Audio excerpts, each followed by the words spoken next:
She just might murder her. "You see, I told you so," Emily said, beaming. "This is working out just fine."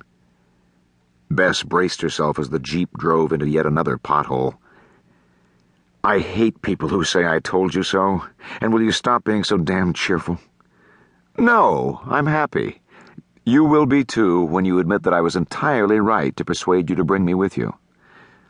Emily turned to the driver in the seat next to her. "How far, Rico?" 6, maybe 7 hours." The boy's cheerful smile lit his dark face. "But we should stop and set up camp for the night. I'll need to see the road. From here it gets a little rough." Another bone-jarring bump punctuated the sentence. "This isn't rough?" Bess asked dryly. Rico shook his head.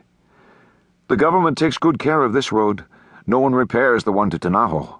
Not enough people to matter." "How many is that?" "Maybe 100. When I left a few years ago, there were more, but most of the young people are gone now, like me. Who wants to live in a village that doesn't even have a movie theater?" He glanced over his shoulder at Bess, who was sitting in the back. "I don't think you will find anything interesting about Tenajo to photograph. There's nothing there. No ruins, no important people. Why bother?"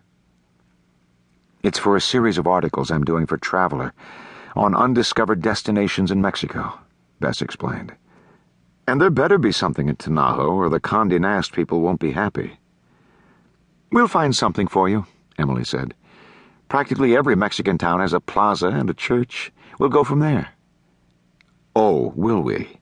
Are you directing my shoots now?" Emily smiled. "Just this one. I approve of this assignment. I like the idea of you shooting nice, pretty scenery instead of having crazy idiots shoot at you. I enjoy my work." "For God's sake, you ended up in a hospital after Danzar? What you're doing isn't good for you. You should have finished medical school and gone into pediatric surgery with me." "I'm not tough enough.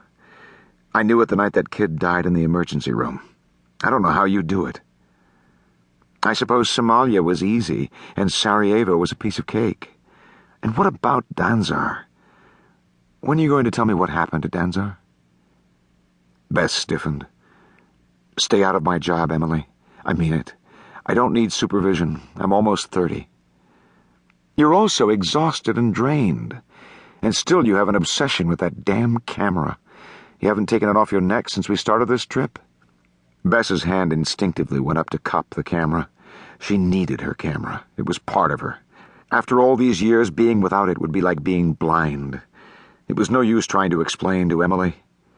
Emily had always seen things in black and white. She had absolute confidence that she knew right from wrong. And she had always tried to guide Bess into doing what she thought was right.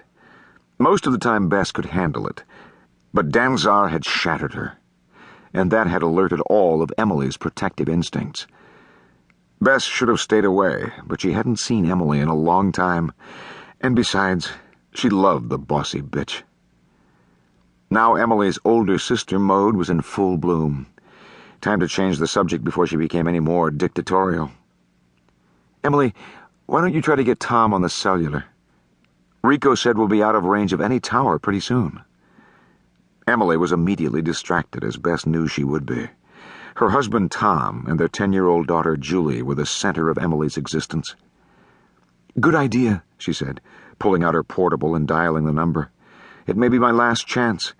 They're taking off at dawn for Canada to do that wilderness thing. No telephone, no TV, no radio. Just Tom passing on his survival expertise to his heir." Holding the receiver to her ear, she listened intently, then scowled. "Too late. Nothing but static.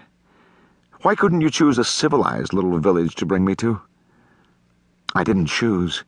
I was sent here on assignment. And you weren't invited." Ignoring the jab, Emily turned to Rico, who had been politely ignoring the discussion between the sisters. "Can we stop now? It's getting dark." "As soon as I find a stretch of flat ground to set up camp," Rico said. Emily nodded, then looked at Bess. "Don't think I've said all I want to say. Our conversation isn't over yet." Bess closed her eyes. Oh, my God.